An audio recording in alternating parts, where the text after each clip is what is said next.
So, can you tell me a little bit about your work with UNICEF?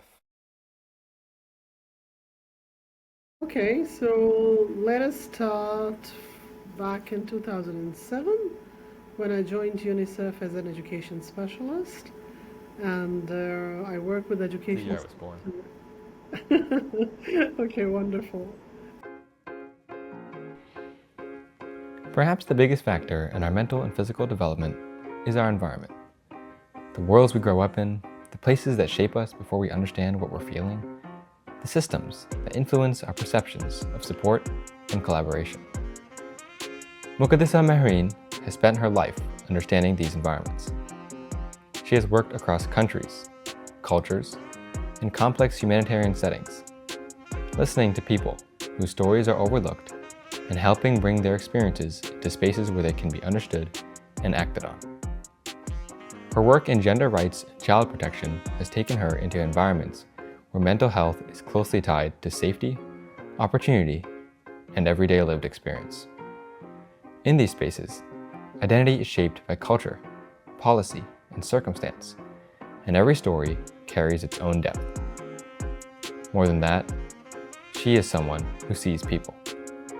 She listens closely, holds space, and brings care into conversations that are not always easy to have. She understands that the world around us shapes how we feel and grow. My name is Yuvan Rasea, and every 2 weeks, I sit down with people from all walks of life who have something meaningful to offer. Lessons, stories, and honest reflections on personal growth. These conversations aren't about having all the answers. They're about learning from people who've lived through moments of loss, change, and renewal. Welcome to Lived Words.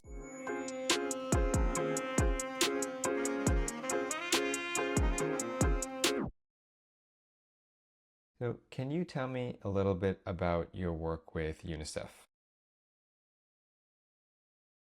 Okay, so let us start back in 2007 when I joined UNICEF as an education specialist, and I work with The education. year I was born.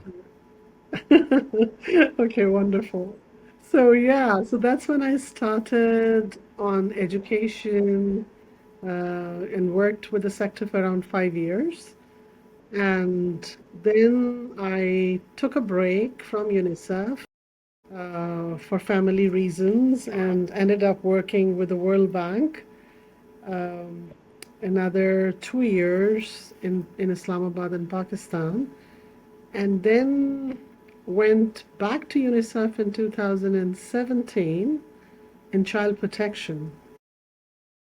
Okay. Ended up working for another 4 to 5 years with child protection, and then worked as a gender specialist with them. And then, as of the last 3 years now, 2022 onwards, I've been working here in Iraq and Baghdad as the lead gender specialist for UNICEF. So Got it. that's my UNICEF trajectory. Got it. So you started in education, right? Yes, yes. Why? Because Why education? I ended up there. It was the first job I got. I would have gone for Okay. maybe anything else as well at that time, Fair. but education came my way. I wanted to work for UNICEF. I mean, that part was very clear. But within UNICEF, we have multiple sectors. So this was one of the sectors, and I mean, I ended up there, to be honest. I just ended up in that position. Yeah, yeah. Sure. So why UNICEF? Why why did you want to work for UNICEF so badly? Because I liked UNICEF, I remember seeing a card, a greeting card, once upon a time as a student, where, I mean, in those good old days, they used to sell these cards and, generate funds. And I just found it very nice. And I connected to it, and then I went to apply for an internship, which I never got. And Got it. so I was kind of fascinated. I wanted to work for children, I wanted to work for women, I wanted to work in the way that they do, in terms of, so yeah, it was very appealing. It was very appealing for me at that time. Yeah. And so you said you want to work that the way that UNICEF does their work. Can you tell me a little bit? So, what is the work that you do? As much as you can, obviously. I know some of it uh, is Yeah. private and all that. No, it's basically I think pretty much UNICEF works for children and women, and we work in multiple sectors. We try to make sure that we make a difference in the lives of children by providing them their rights, which includes the right to health, nutrition, education, protection, access to water and sanitation, social protection. And this is done across multiple sectors. We work with the governments across the globe, and we really try for sustainable solutions so we are able to reach out to each and every child. And the focus really is on the most vulnerable population, you know? Got it. Yeah. So, yeah, so the last kind of, income quintals and the most vulnerable ones, which are facing multiple deprivations. So we try to work with the governments to really reach out to those children and give them opportunities and facilitate, kind of improve the reach for them and access for them within these areas. I hope that's, Absolutely. I hope that makes Yeah, sense. absolutely. Actually, I'm just gonna mark this here right here. Any chance there maybe is like a fan or something going on? Any chance that you can, is there a way I you can think turn there's it a off if you UPS. can? I think we have a UPS in this Okay, room. So you can hear it? got it. I can hear it. Is there a way to turn it off? Or is it, It's if not, going that's to, okay. I don't We can think we try can. to We okay. actually, the problem, I mean, not a problem, but I think human, it's a signal. This is the only conference room. Let me show you around. Oh, okay. Anyway, I don't know if it's a problem. But it's like the conference room kind of, it's the only place where we do get proper signals. But the other rooms without minus the UPS might not have the signals that we need. Right. Yep. Okay, that's fair. That's fine. Yeah. We'll work around it. Figure it out. Um, where are you right now? You said you're in I Baghdad? I'm in Baghdad. So I'm in the capital of Iraq currently. Got it. Yeah. What are you doing there? I am the lead gender specialist for Baghdad Country Office, so I am supposed to be managing, the entire portfolio for girls particularly and women, but also overall around gender, kind of looking into boys and girls existing disparities and making sure that the program reaches out to all of them. Right. Right. Okay. I mean, could you talk to me a little bit more about specifically what is something that you're working on right now or you worked on today, maybe? Okay, so today was a very, very busy day. I've come back actually Okay. after a month, back in office. I was in Afghanistan, in Kabul on a surge operation. But Wow. yeah, yeah, yeah. But I mean, today was a busy day. We are doing a lot actually in terms of working with the government on certain national level reforms. And one of the areas we are working on is for adolescent girls. So when I say that, it's like 10 to, 17 years of age. Hmm. We are specifically designing programs for them and trying to talk with the government to engage multiple line ministries for fiscal allocations from the government's end for programs. So that's a big one. We are trying to work around that. We are also working on a technology for development roadmap for young people, which is exciting. And because we work with the That's government very in this, exciting. it's kind of more around coordination, technical assistance, the how Mhm. in terms of really bringing all these line ministries together and capacitating them to understand the process as well as the output. So yeah, so that's some of the stuff that we are trying to pull together. Gotcha.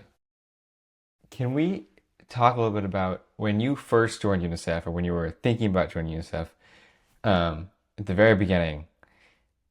Is there like a specific moment or a period of time where you felt like you've really had um, that like, oh, I want to join UNICEF moment?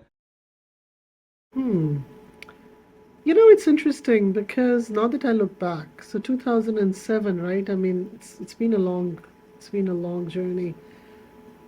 I'm becoming more of a kind of, I mean, I carry the brand with pride a lot more now. you know? Mm. I mean, I think down the road, the journey has been very challenging in many ways when it comes to life, right? I mean, I believe Yeah. that life happens to you.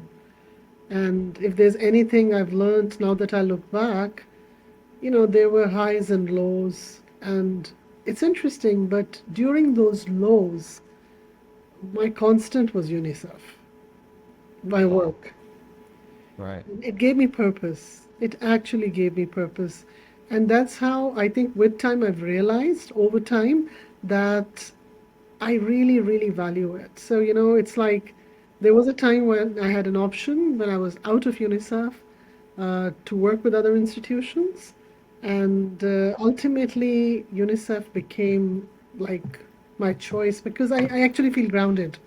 I feel grounded here, but also because, as I said, those highs and lows, when they happened, it anchored me. It anchored me in many ways. So with time, I think it's improved. The clarity has improved. Initially, initially it was more about, um, going out there, representing UNICEF visibility. Now it's more about the Mm. purpose. Now Sure. it's more about what we do and how we do it, and So yeah, yeah. Yeah, absolutely. And I feel like that sense of purpose is such a big thing, right? For people, when we go through challenges in life, to have a sense of purpose, to have and you mentioned the ground, like something that grounds you, that's a constant, um, that, even when things are hard, there is it's almost like a rhythm, Mm, right? Of mm, UNICEF. UNICEF, mm, this is the same work that you're doing, um, or at least along similar lines. yeah. Obviously, it's not the same all the time, but the similar concepts, right? Um, I think that's a really important thing for us as people to have that real constant. Absolutely. Uh, yeah, I mean, if I may add to that, I think Sure. as humans, if there's anything I've learned, you know, I mean, my perception over time has become very clear that we are very fragile beings, you know, Mm. and Yeah. our fragility is as good as the weakest, kind of time link that we might come across. So in that moment, if you have anything that cushions you, if you have anything that really pulls you through, we are able to Yeah. really, we can go an extra mile, we can surprise ourselves actually. But Yeah. it's critical in that moment to have some anchors. It could be relationships, it could be anything. It could be a passion, it could be your work, it could be your loved ones, friends, but there needs to be these cushions, as I call them, to take you through. Yeah. So yeah. Absolutely. Do you feel like when it comes to UNICEF, what grounds you is the style of work? Is it the ideas, like the philosophy of UNICEF? Is it just working with the idea of working with children, and addressing problems that you feel are important? What kind of is that connection point between you You know, and UNICEF? it's interesting because when I was working for the World Bank, I used to think about this a lot. What is it Yeah. about UNICEF that I miss? And Right. I mean, yes, we work for children, we work for women. Many agencies work for women, and vulnerable Sure. children. Uh, Sure. but on a very personal level, within UNICEF, at least during my two last, kind of tenures that I've spent within protection and education, I could actually literally, with a team, dream big, and then we made it happen together. And I love that. I love that. Like, just sharing an example, when we were working with child protection, we were supposed to do this national reform where we were supposed to work in a digital birth registration system for the country. Mm. And, the target was 10 districts, and overall the country has 130 plus districts, right? So we as a team sat together, and I believe we could do that in UNICEF. UNICEF let us do that as an organization. We sat together and we decided we wanted to take it big. We want to take it across the country, 134 provinces. And it took us 4 years and we did that. Yeah. It's amazing. Working together with teams that believe in giving you that space to dream, to me it matters. It matters a lot to me. Of course. To kind of have people who would, and also I guess, I guess the mandate when you walk into these offices with the government, when you're working with these multiple partners, the mandate itself supports you a lot. So I Mm. like that. I like that. It's Yeah, it's for children. It's for children, and absolutely. you see the change that you are bringing in. You're part of it. Yeah, And you've been there, so you can relate of in course. so many ways. Yeah, I mean, absolutely. I remember when so the first time I ever heard of UNICEF, I was at Lexington Montessori School, and I want to say it was either sixth or seventh, probably sixth grade or fifth grade, Okay. and elementary school, I think. So probably you maybe even younger than that. Our dean of students essentially had ran a program with UNICEF, and they did it for several years. I don't know if they still do it. I haven't been back in in a while. Um, but they would give us the little UNICEF boxes when we went trick-or-treating. Um, and they gave it out to all the kids in the school. So when you went trick-or-treating, you asked for candy, and then you asked for like a donation, essentially, Yeah. for UNICEF. Yeah. Then at the end of the after Halloween, we'd all bring our boxes back. Thing. Um, and yeah, that was the first time I ever heard of UNICEF. That's when I learned of what UNICEF was. I just want to share that was my UNICEF experience Uh-huh. for the first time. Had no idea what that was before that, as a kid. Um, yeah. So you mentioned, I think this idea of flexibility, Hmm. that and being able to grow a project, Yeah. uh, feels very unique, right? Because I feel like a lot of places where like there's a resource cap, or like we can only do so much, and you have to stick within the boundaries of Yeah. what the project entails. And you're saying is, you got together with the team and were like, actually, we want to do more with this. We don't want to stick within the boundaries. Right? There's a little bit of like, can we do something even bigger than we initially expected or initially planned to? Um, Kind of making that jump, I think it can be difficult, right? Because you're somewhat stepping into a place that was unplanned, right? Yeah. It's a little bit of like, okay, we're not I don't want to say spontaneous decision, but on the spot decision in a sense where it's like, why don't we just try something that we weren't going to? That's a difficult thing to do, is it not? I mean, if you're asking me personally, it wasn't because, and I'm not saying Okay, it's a positive or a pro. sure. It can just be me. I'm a risk taker by nature. I like taking risk, but it was a calculated risk. I mean, we did our homework. We did some maths before that to see how to do it, and a lot of elements, kind of really came together as well. I mean, there were things we weren't expecting. Like, for example, we weren't expecting 9 UN agencies to come together. They did. Yeah, No, yeah. it happened. It just happened. And then a lot happened, I would say, where the government took over. Our target from 1 million went to 18 million. Like, things just Mm, exponentially geared up.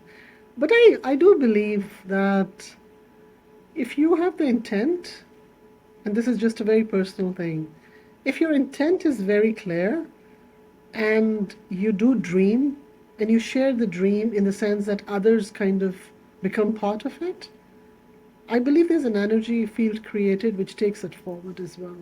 It's a mm, personal kind of belief that I have. And I did see that. I mean, as I said, we started with a 4 million project, which was supposedly, it was initially designed to cater to 10 districts. And then we went to 130 with a World Bank 500 million DPL lending. It was huge.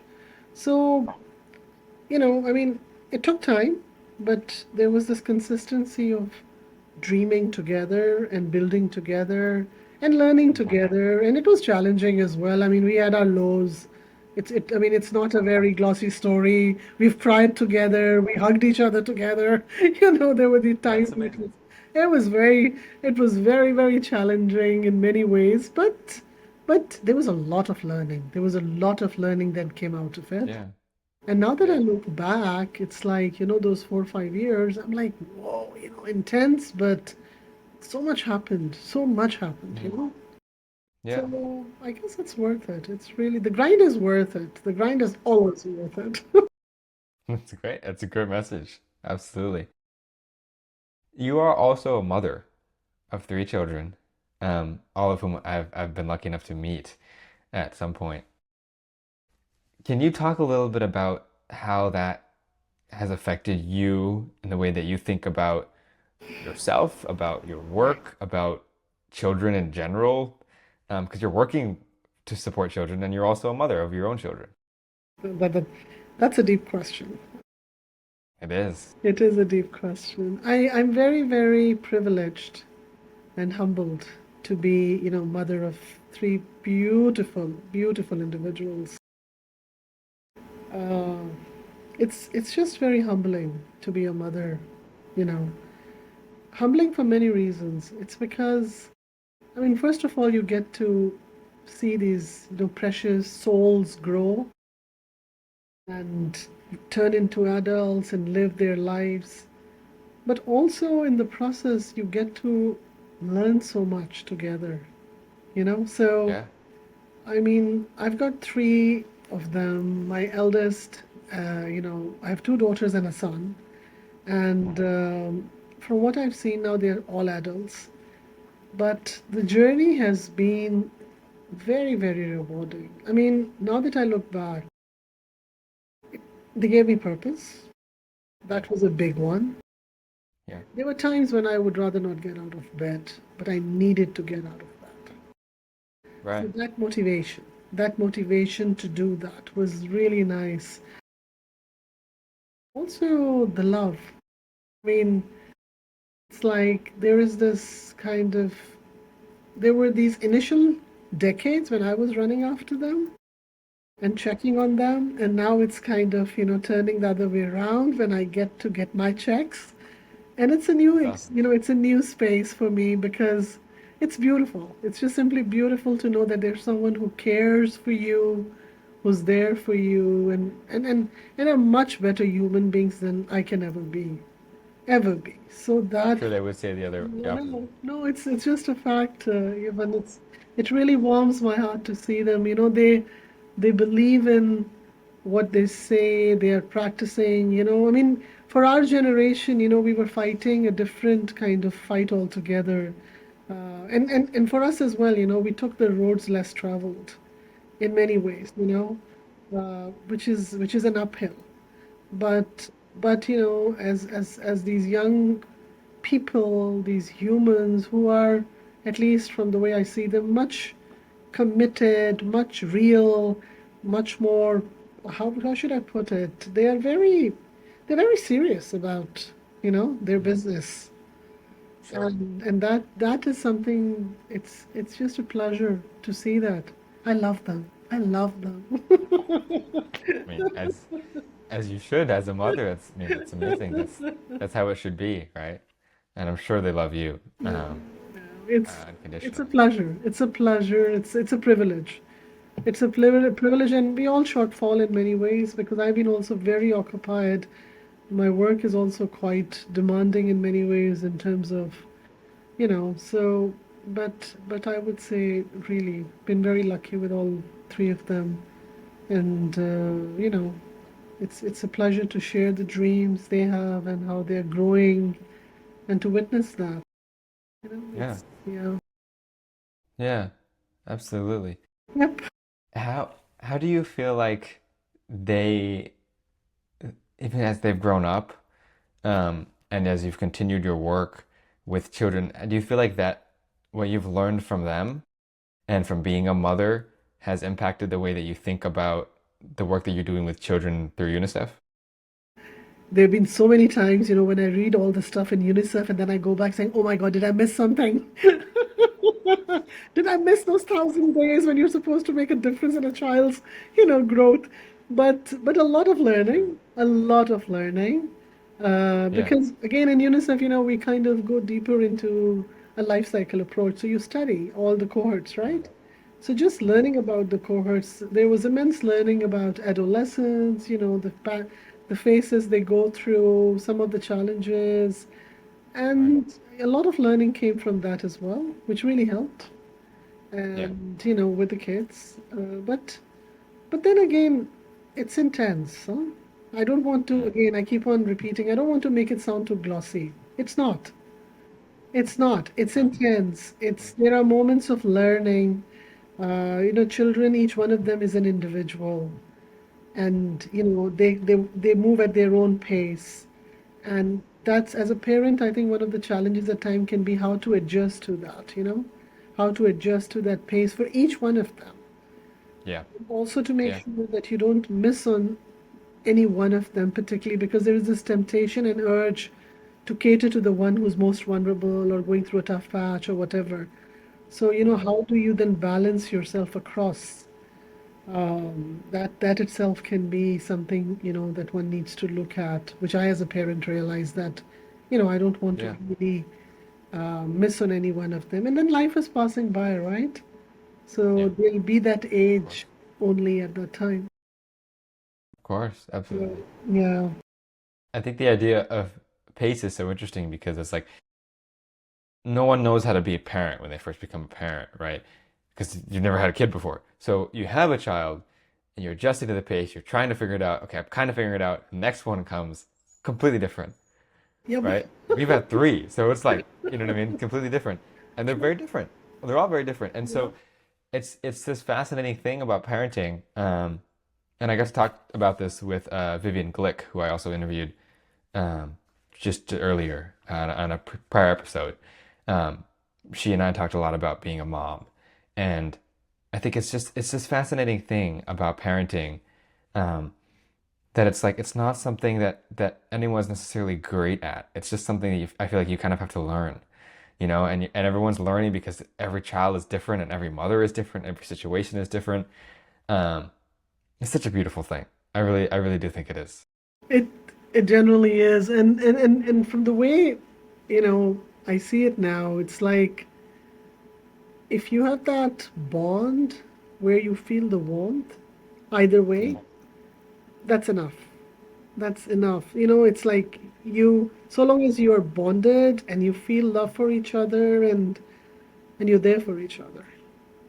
Yeah. And I think that, and given the challenges that, young people are going through, it's not getting any easier. It's a complex world out there, to sort out. So there's a lot of uncharted territory there, and if you can kind of move through that together in whatever best possible manner that you can, I think, yep, that matters. That really Absolutely. matters. Yep. Absolutely. Do Yeah. you feel like you've learned from your kids? Oh, a lot. I've learned a Can you lot give me from. an example? Oh my God, I've learned so much from them. I learn from them every day. I learn from them every time. I mean, there's so much, I tell you. Like, there's so much. There is so much to it. Um, Yeah.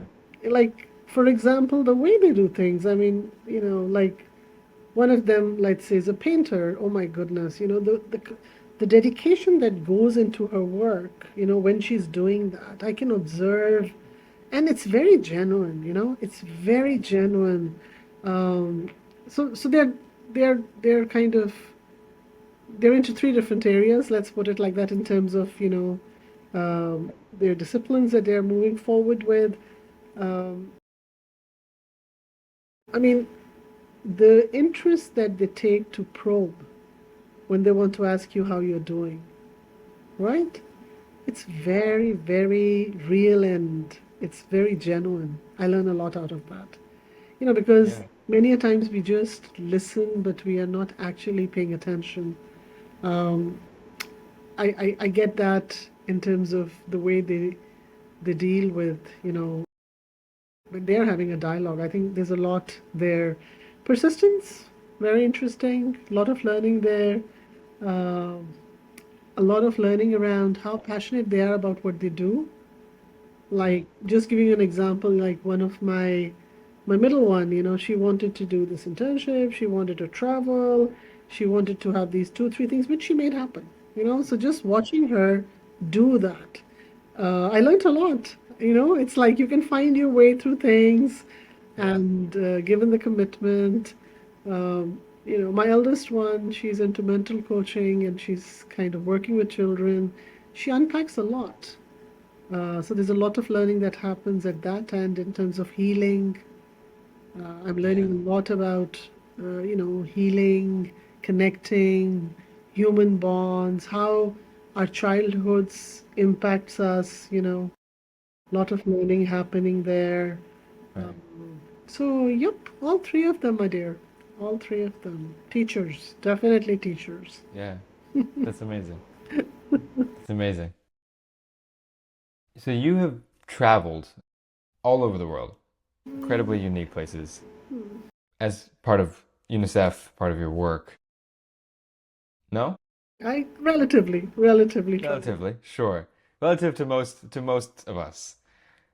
Um, you've kind of had this opportunity to experience all these cultures, and I'm so curious, what is something that you have learned, realized, discovered from experiencing these cultures and meeting people all of the all of the world that most people are not able to visit or don't visit, I suppose, even that you maybe wouldn't have if you had uh, had that aspect of your work.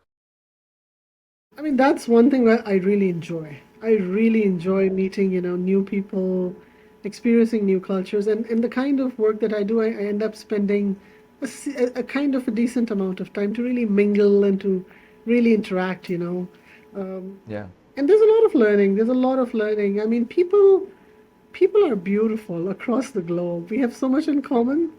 We have so much in common, It's like I'm surprised that the kind of pat and the handshake and the hug that you get on one corner, you'd get on the other as well.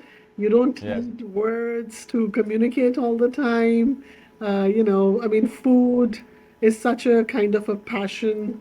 Celebrations, people kind of really caring for each other, genuinely caring right, for each other. I mean, right, I've seen that. I've seen that across in many countries.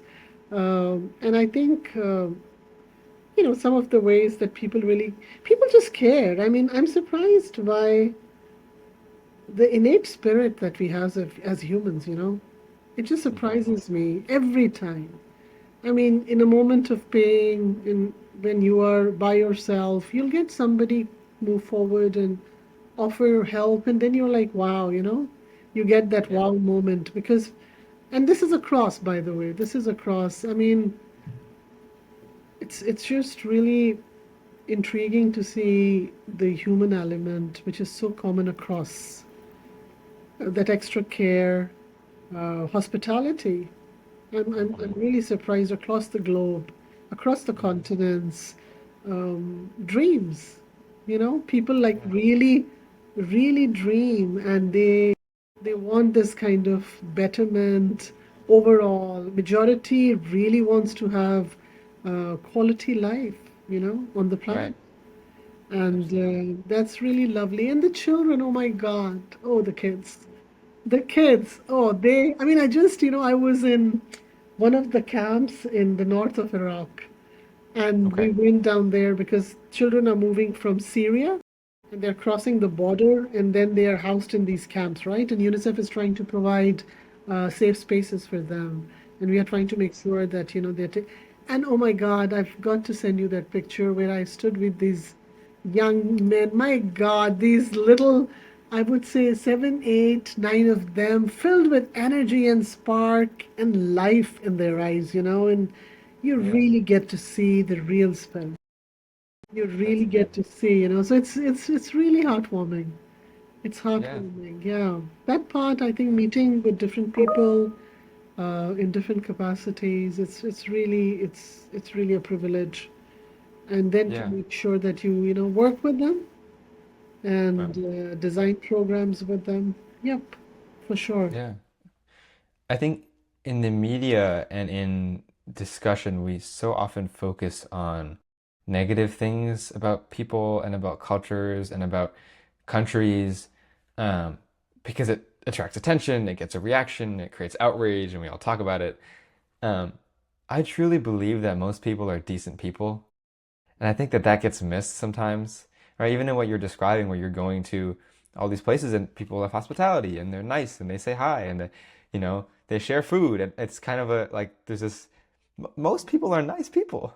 I Yes. think that we get caught up in this like um, this mentality of like things must be negative because of X, Y, and Z and social economic status and all those things. But really, in reality, I think most people mean good and they want the same things that we all kind of want, which is, to have our basic human needs to survive and then to be able to, like you mentioned, dreams and have aspirations and want to do cool things and have fun and all all the stuff that we all want to do as human beings and enjoy our lives. I, yeah, yep. And, I mean, I do believe if we were to connect, the more we connect, the greater this kind of homogeneity that you feel there in terms of the core.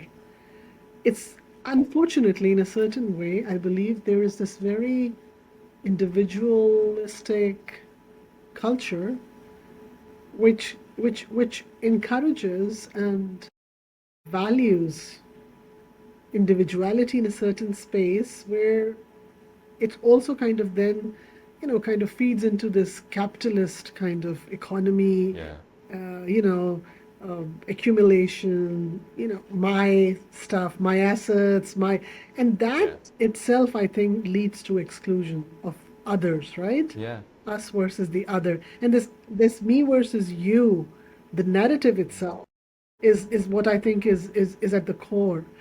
Because if we don't have that, there is so much in common. I mean, there's a lot more than we can ever imagine. And absolutely.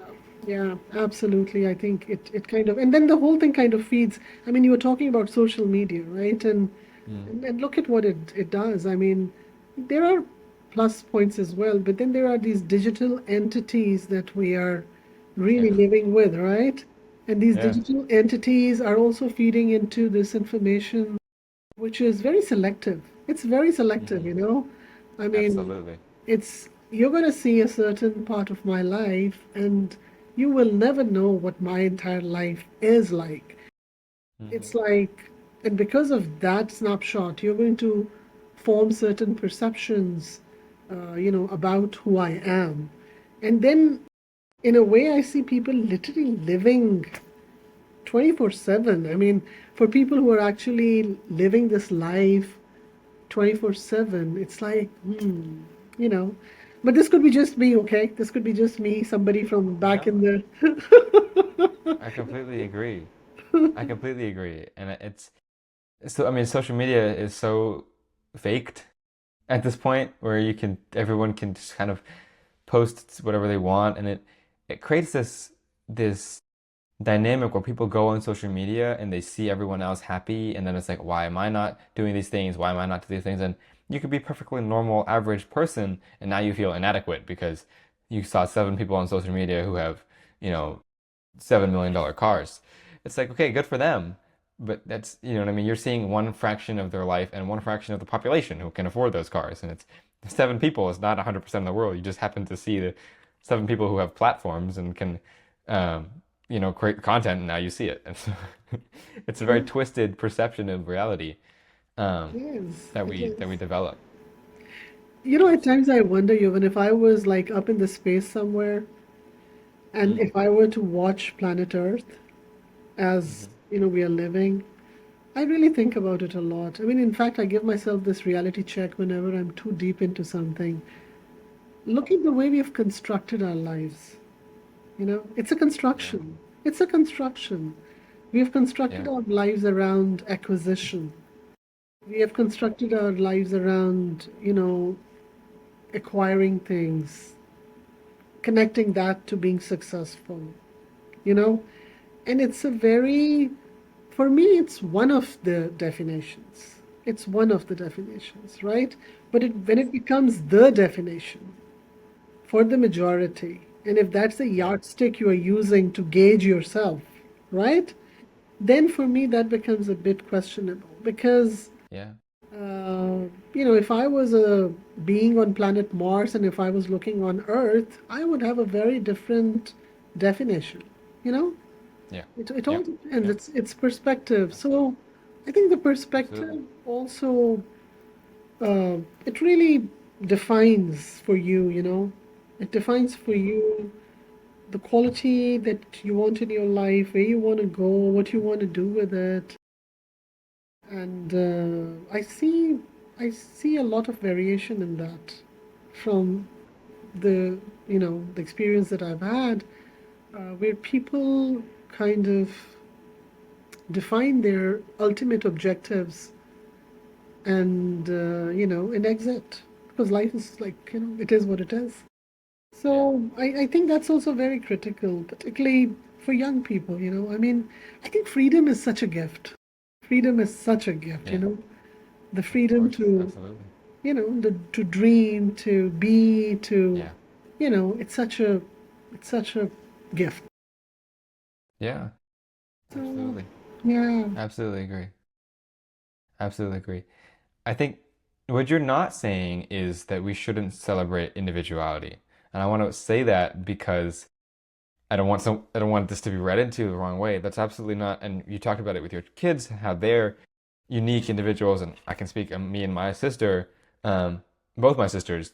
One Molika's only 10, so it's only so much that I know about her yet. But at least the older my sisters were super different, super different. Yes. But and I think it's a great thing. It's a beautiful thing to have individuality and have uniqueness, because that's how we have growth as a society, as communities, because people have different ideas and they think differently, and that's how we build. Um, but what connects us is all the things that are similar. We have in common, right? Your kids' love for each other and love for you, and the family values that you've instilled, and growing up together. And for me and my sisters, it's the same thing. The rituals that we have as a family, like those are things that bring us together, even though we think differently and we like different things, and we have different ideas and completely different thoughts and want to do different things with our lives. There's so much that we have in common Yeah. that is intrinsic, right? And that we all appreciate. We all want to be loved. We all want to love others. We all want to be happy, and feel fulfilled and feel content with ourselves, and spend time with the people that we care about. Like, I think those are all kind of core values uh, that as the vast majority of us have, right? And that we all want those things as human beings. No, I mean, I'm glad you clarified that, but I totally Yes. agree. I totally agree. I mean, when I say individualism, it's more about, let's put ego at the center of that. Let's put ego at the Hmm. center of that, and let that be the kind of, um, how should I say, the central fulcrum, that, don't let ego get to you too much, to the extent that it's all about my acquisitions and my possessions. And so you're right. I mean, as individuals, I mean, that's the beauty of being a human, right? That is the beauty of being a human, and the kind of combinations we bring to this world. Imagine, I mean, Right. each Exactly. one of us is so different, and that's the beauty of it, right? I mean, that's what makes it so unique. Uh, but I guess from the angle that I was referring to, it's more about becoming so engrossed with yourself that you forget others, you know? Yes. That Yep. angle, which has more to do Yep. with ego, which has more Yep. to do, I think it's that angle which one needs to be a bit more conscious of. And given the current momentum, it's very easy to go with the flow within that space, because, as I Hmm. said, it's kind of interconnected with success. And one can be propelled in that direction to be successful, you know? So I think to remain in your element, to really not forget what makes you unique, you know? Something, I mean, for example, I have a child, one of my children, I mean, I keep on repeating to her, uh, sensitivity is such a strength. It's such a strength. Hmm. Vulnerability is such a strength, right?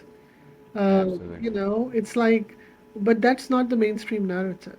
That's not the mainstream narrative. So then in that case, I guess, you'd be going against the tide, right? Which is not easy. Yeah. It's not. But Absolutely. things like that. So I think, I mean, I come from a school of thought where some of the elements that I believe are core character elements are not that sellable anymore. You know, Hmm. I mean, in certain ways. For example, a human heart. A human heart. When you're dealing with a human heart, surrender. Surrender. Nothing Mm. is worth more than hurting a human heart, right? Now, when we say that, I mean, as I said, it's not very sellable because there is so much that happens, and we live in a very logical world, right? Yeah.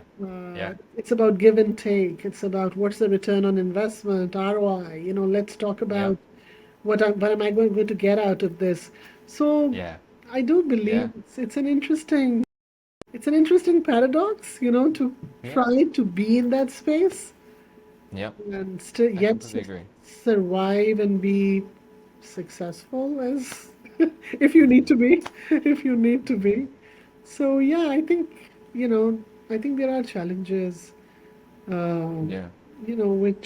which are out there, but that's what makes life worthwhile also.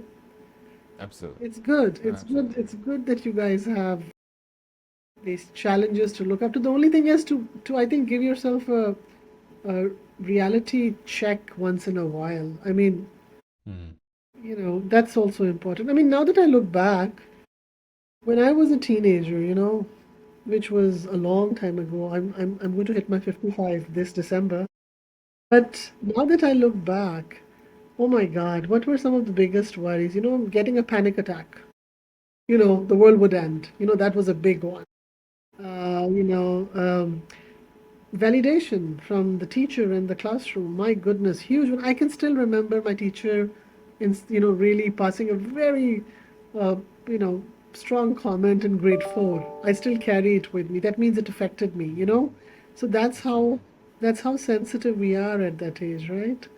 Yeah. Um, so, you know, now that I look back, it's like I don't know, maybe you know, having those pains were part of becoming who you are, but it affects you. It affects you. Of course. Of course. Makes you who you And are. I absolutely agree. I think one of the biggest things as people is that we often want to avoid pain, right? Because it sucks, right? In the moment, especially, it's awful, um and painful experiences are horrible. But you mentioned this earlier, how the idea of growth, right? And I think we grow when we have in tough times often, right? And we learn in tough times. When things are great and everything is going well, not a lot of growth to happen because nothing has to change, right? And it's those really tough moments and those tough situations where we learn things about ourselves and about the people around us um, and we make mistakes, right? And sometimes they're big mistakes and sometimes they're small mistakes, and that's part of life. And this idea that we need to protect ourselves from all pain doesn't. I'm not saying don't be cautious and don't think things through, Yeah. but some things are unavoidable, right? Pain, suffering in life is unavoidable. Everyone has it. Everyone goes through it. It's Yep. just how it works. And you mentioned, right, at the project that, and just to tie it back to what we were talking about earlier with the project that you did where you expanded it so much after meeting with your team, like that's a risk that you took, and it could have been a moment of difficulty, right? If it didn't work and things started to fall apart, and that would have been really hard. But you took a risk knowing that there's this possibility of pain or suffering in some form because that was the right thing in your mind to do, right? Because there was an opportunity to do something bigger, something better, something good. Um, and I think that makes it worth it because even if it didn't work, you would have learned, right? And you would have grown from that. And then in the future, you'd know how to do it better, and then it would work. And that's how it works, that's how we develop as human beings. Agreed. Absolutely agreed. I mean, one of the things which I think is a bit, I mean, I'm talking on a very personal level, is this That's kind totally of fine. entire thing around letting go. Letting go can be a bit tricky, and letting go can be anything. Yeah, It can be letting go of, relationships. yeah, It can be health. It could be assets. It could be anything, right? And this is yeah, something I'm learning now over time that uh, it can be a painful lesson, but then gradually, when you're in the process, it's almost like you're being chiseled, right? mm, And you're being polished. And there comes a time when maybe you you go beyond the temptation. You go beyond the loss, right? Right. And Yeah. that stillness in you, or that anchoring in you, I think it's part of the process. It's part of the process, right? And that depth that you develop with time. And it comes with time. It's not something you can do in a jiffy, you know?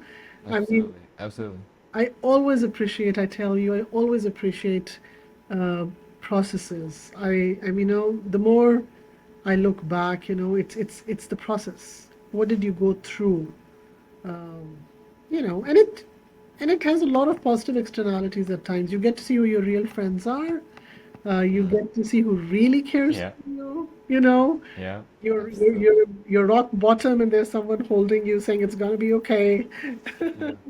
So Yeah. this person, is there for you. So I think a lot positive comes out of those processes, right? Yeah. No, But absolutely. yeah, yeah. Absolutely. I had the opportunity, it would have been a year ago now, I think last November, um, to participate in the 40 Years of Zen program with my mom, um, which is a program and focuses on it's a lot of neuroscience stuff and teaching our brain to think differently. But part of that program of rewiring the brain was forgiveness and learning to forgive. And we had this whole exercise that we had to do, and they were called resets. Okay, And you did them all day basically. And okay. it was you have to find a lesson Hmm. in a traumatic experience, a Wow, painful experience. wow. So you have to find it, come up, pick an experience. It can be something simple, it can be something huge, right? It can be, someone stepped on my foot the other day when I was walking across the street. It can be that simple, or it can be a big thing. And often start small and you work your way up. Hmm. Um, and you work through it, and you have to feel all of the anger, frustration, the pain that you felt in that moment. You have to draw on that and experience it and really be in that and stay in that for a moment. And then from there, you have to figure out what um, was the cause for this all this pain. What is the real reason, right? Because we have to get to the root of everything. Because maybe I wasn't really mad that someone stepped on my foot. I was mad that they got my order wrong at the restaurant before, but I was really mad about that because I woke up wrong this morning because my alarm didn't work because whatever, right? Because these things happen. That's how it works. And I'm not really mad at the guy who stepped on my foot. It's not that important. It's just a small thing. Um, and tracing the root to like what is the real reason here that I'm having a tough time, and that's important. And then once you've done that, you have to come up with a lesson that you learned from this experience. What did it teach you? Um, by the way, the person you forgive um, can be yourself. It can be yourself. It can be a situation. It can be someone else, depending on the situation. And often, I think for very dramatic experiences, it is yourself as well, because there's a lot to forgive for yourself of, well, I should have done this, I could have done that. If I did this better, then things would be different. And that we live in this world of if then, Yeah, but I could have, right? yeah, Should have. And so forgiving yourself for having done the best that you could, yeah. right? And that's a big part of it. And so you find this lesson and you take all this pain, and then you have to forgive the person or the thing um, that is responsible for that specific aspect of this moment. And there was a couple of resets that I did where I had to go back and do them again for different people or for different um, aspects of it and for myself. And so you might do the same moment, the same experience 3, 4 times because of all the different factors that are impacting it, right? Um, and I think that's was such a powerful thing that I got to do. I was Mm. able to do. Um, and it's reminded me of what you're saying, where it's like we live so much in this world of grudges, where it's like someone hurt me and I have to hold a grudge, and they should apologize. I don't want to apologize because it's not about that. Because you not forgiving them doesn't affect them. They don't even know. right? They are living in their own bubble on their own, as we all do. And if whatever they have to forgive or guilt they have or may not have is separate in some way, right? In that the grudge that you hold on to, that pain and that anger that we're holding on to, is really only sits in ourselves, and it Yes. hurts Yeah. us, and it hurts the people that we care about Yeah. because we're bringing on that pain in other ways, and it presents itself in ugly ways that we Mm. never want to do that. And so forgiveness is such an interesting thing because I think we often think about forgiveness as something that we're doing for someone else, Yeah. but it's True. really not. It's really not. You forgive people for yourself because if you Mhm. can forgive yourself, it's a self-healing, right? Agreed. It's a Agreed. self-healing. And if you can help someone else in the process of forgiving them, fine, whatever. But it is for yourself, It is right? good. It's so that you can move on with your own life. And I think that was a beautiful thing that I had to Yes. learn. And it was super difficult because there's some of those things where it's like there's no lesson here. I didn't learn anything positive. But you have to find something positive, right? You have to find something positive that you learned to hold on to so that you can forgive. Because if there's nothing positive, then it's very hard to forgive. I usually tell my kids about this forgiveness element. When they're upset about something or if they're upset with Yeah. somebody, I usually tell them, I'm like, listen, what you're going through right now as part of this emotion is just affecting your blood chemistry. You know, Mm, it's your blood chemistry that's getting affected. So do not go into exactly. that space. So if I'm angry with somebody, I think I'm really, really, first of all, hurting myself. And my anger is not something which is really going to, positively affect me in any way. So that's something, if you're conscious and forgiveness, from what you're saying, carrying the weight of not forgiving people, it's so heavy. Mm, It's so heavy on you, yeah. right? I mean, for me not to forgive a few and carry that with me, it's just so Yeah. heavy, right? Absolutely. So, I mean, yeah. I mean, in the Sufi school of thought, it's usually, we say just bless the person, just Mhm. bless the person. Because if the person has hurt you, then they need blessing. They've already Yeah. hurt you, right? What else can you do not to forgive them? They need to be blessed because they've already hurt you. Yeah. Yeah. So, it's just Absolutely. yeah, it needs to be, It's beautiful. yeah, it needs to be from that space. So I totally agree with you. Forgive. It's a hard thing, though. It's a Yeah. hard thing. It's It's very hard. very hard. It's very, very hard. Hard. But it really pays off. It really pays off. Yeah. I mean, I I, completely agree. if you get it, then you've got it. Hmm. Absolutely. I'm just sharing with you something. It's again very personal, but let me just share it with you. I don't know, it's Please. something can benefit. At times when Please. I am hurt by somebody, you know, or if there is this kind of if there's a loss, if there's a loss, Hmm. right? And that hurts, right? I mean, you can get a physical pain if you lose something. The way Absolutely. I do this is that I really try to measure it against the greater my attachment, the greater the pain. Hmm. And that is one of Okay. the ways I use that yardstick, right? And Yeah. again, coming from a kind of mystical school of thought, ultimately, we believe nothing belongs to you in the first place. You come in this world, you experience, you exit. So Hmm. if you don't own anything, if you don't bring anything, and then you leave without anything, there's nothing to be that attached with in the first place to hurt you. Yeah. Yeah. Fair. So Fair. in a way that helps me because it's like every time. So I mean, for me, it's like a game. It's like when I get Yeah. home, I'm like, okay, how much was the attachment? 40, 60, 30. Hmm. You know, Yeah. so that's how I kind of, I weigh it. And Conceptualize. Yeah. yeah, I just try to kind of quantify that. And that then helps me to really, I think perspective. I think perspective, Hmm. that kind of, that keeps you grounded. That keeps you grounded. So Absolutely. in life, we need it. We need it all Yeah. the time. Yeah, we need it. Absolutely. So I heard that you are writing a memoir Ah. at the moment. Could we talk a little bit about that? Why? What is the inspiration for writing a memoir? Well, so this is basically it's a collection of a few years. Like, I mean, there was a patch in my life when I felt I was like rock bottom in my own Okay. space. And my coping mechanism was that I started writing, you know? So I would wake up every day and I would write. I would just write. And it Nice. started with these. So the challenge for me was to write some kind of, I mean, sort of haikus.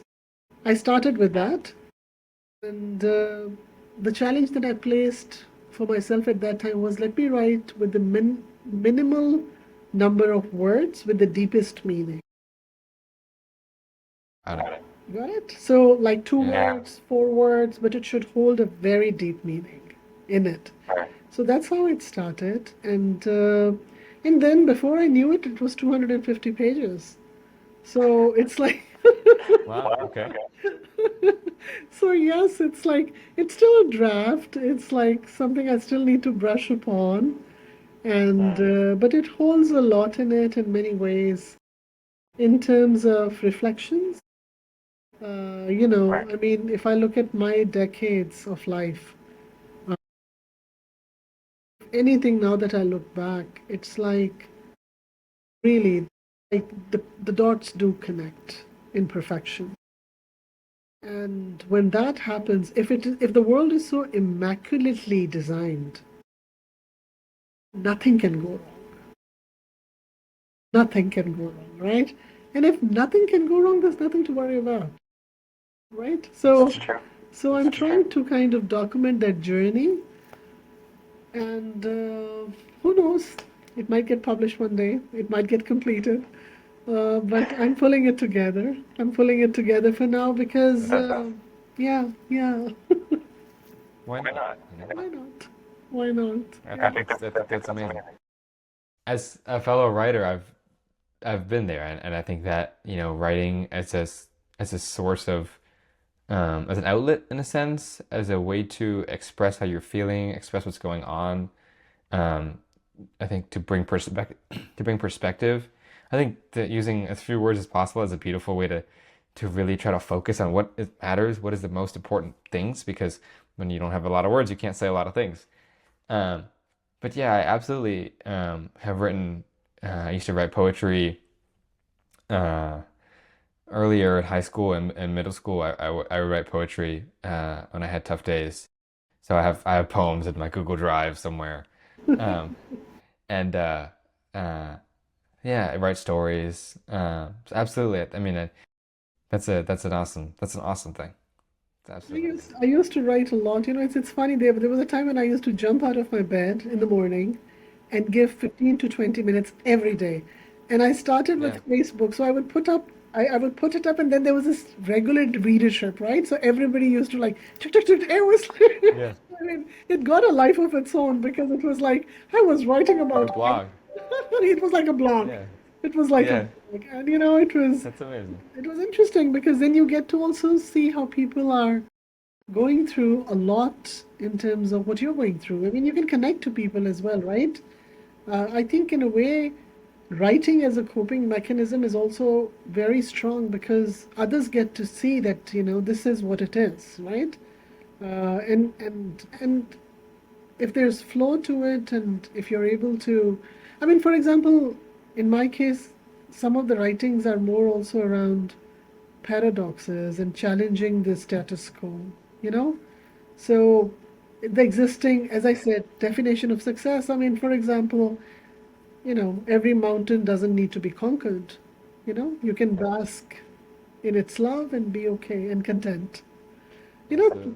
things that are not very sellable, but do form the core of, your strength at times. Hmm. Things like that. So yes, writing has been really very close, and I was pleasantly surprised as well because I never thought it would go to that extent. I mean, I thought it was going to be a few Sure, pages, sure, but yes, sure. yes, No one ever does, and then suddenly you have a 250 pages and you're writing a memoir. yeah, yeah, yeah. Super cool. But Could you tell me a little bit, and you mentioned success, the mm, idea of success. How do you define success? mm, how do I define success as of now? How do I define As of success now. now? Yes. I would Was it suggest, different before? yeah, it changed. Okay. It Tell changed. me. Tell me, how did it change? It I want to changed. know. It changed in so many. I mean, success. Oh my God. I mean, 10-year-old success was wearing my favorite gharara on Eid and Yeah. carrying that. That was success. Yeah. Yeah. 20-year-old, let me just put it in decades. 20-year-old success was, going out there and I remember jamming in front of 300 people doing a group dance and getting the applause Mm. was success. Awesome. Yeah. Visibility. 30s, working hard with 3 kids, going back to college was success. Mm. 40s, um, staying alive as a single Mm. parent, making it through Mm. with 3 kids, and working Yeah. was success. Yeah. 50s now, I believe it's more about how much at peace I am in terms of where I am. So I will put it in a box around content. Have I given it my best? Did I give my best, to where I am? Are there a few around me who are willing to die for me, love me, unconditionally as much as they can? Sincere Yeah. relationships. Sincere Yeah. through thick and thin is Yeah. success. Uh, have I made a difference?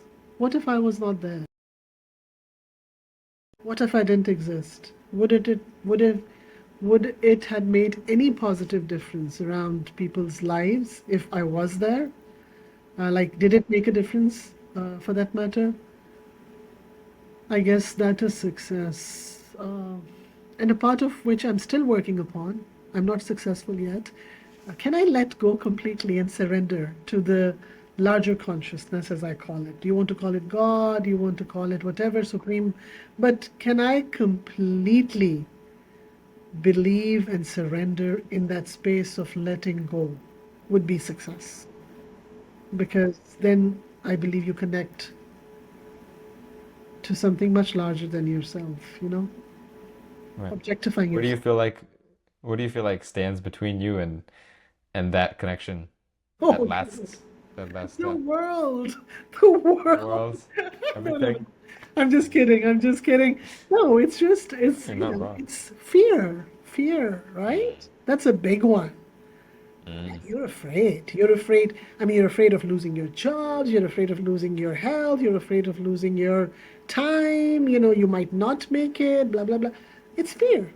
It's fear, right? And that's a big one. And are you able to let go? Are you able to completely surrender, have faith? Uh, that's the final frontier now, that I want to really move in, and challenges can be big ones, right? You can have some really very practical challenges which can test you on that. Absolutely. So yeah, yeah, So, but success, I guess to be is success. Imagine living on this planet in the middle of millions of galaxies, yeah. breathing, miracle. Yeah. Yeah. What are That's the odds, right? What are the odds of everything? Like the other day, I was thinking, for you to intend to move and go and pick up a pen, millions of cells engaged to Right. perfection. To Right. perfection. What a Right. huge miracle that is, right? And we Yeah. are all doing that. Millions of us are doing it. So, I mean, si- yeah, that's We're like like I mean, we're walking miracles, human we are beings. walking miracles, right? We are walking miracles, and um, that itself being a success, being Hmm. is success because existence is success. feeling, experiencing is success. Have you felt warmth? Have you felt love? Were you on the planet? Have you felt pain, grief, loss? Have you felt all the emotions that you were to feel as a human? Yeah. You know, that's That is success. success. Right. Yeah, that is a big Absolutely. checklist, right? Check, check, check, check, check, check, check. That is Absolutely. that is success. And then also how you dealt with it, you know, Mm. how you dealt with Yep. it. Also very critical, how it affected others, in the journey. Um, I think that matters. I've learned it from others. There were people who came in my life who I think were literally angels without wings. I mean, really, these people came, they made a difference at a time when I genuinely needed it. And then they exited.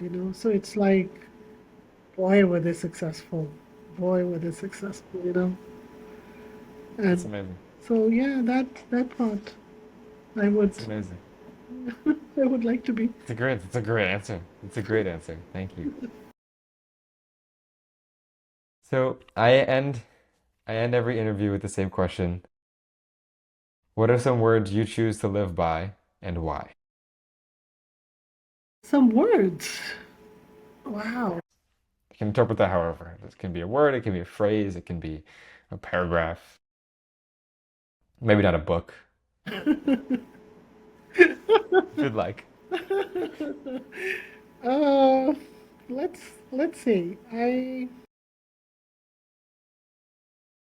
guess let's start with hope, you know, because I think that's a word which is very close to my heart. Even amongst the darkest of times, if you have hope, if you have someone who can give you hope, I think that is that is big.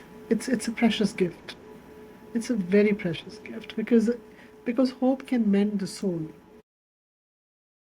And for me that's a very, very special gift to have if somebody has it.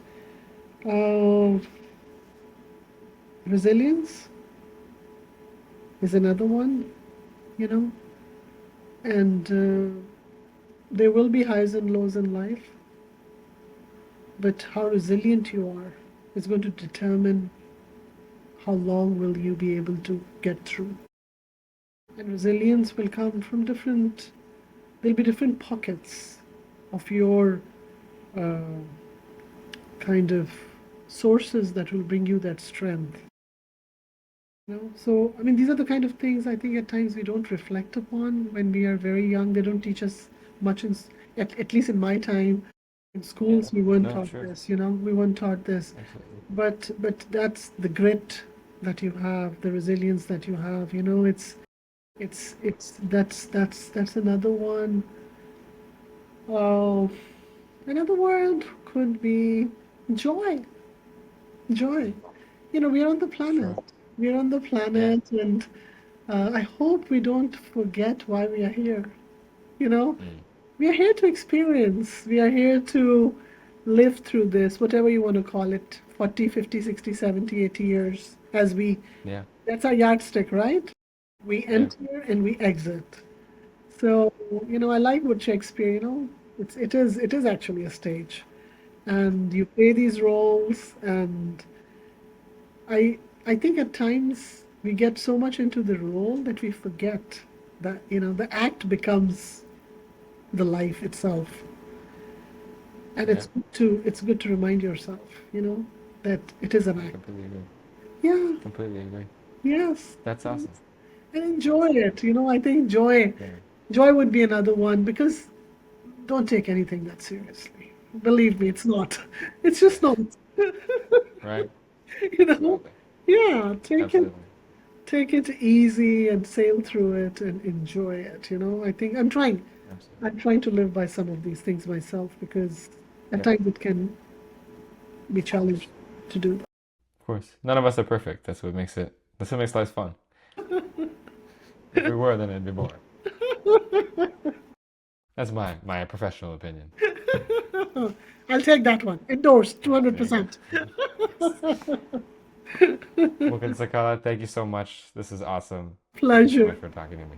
pleasure. It's been a privilege, and I'm so very happy I was able to do that. Thank you.